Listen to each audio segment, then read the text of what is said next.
తెల్లవారే వెలుగు రేఖలా పచ్చ పచ్చ పచ్చి మట్టి బొమ్మలా అల్లి బిల్లి వెన్న పాల నురగలా అచ్చ తెలుగు ఇంటి పూల కొమ్మలా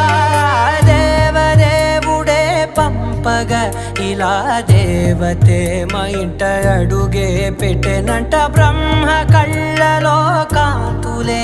మా అమ్మలా మా కోసం మళ్ళీ లాలి పాడేనంట.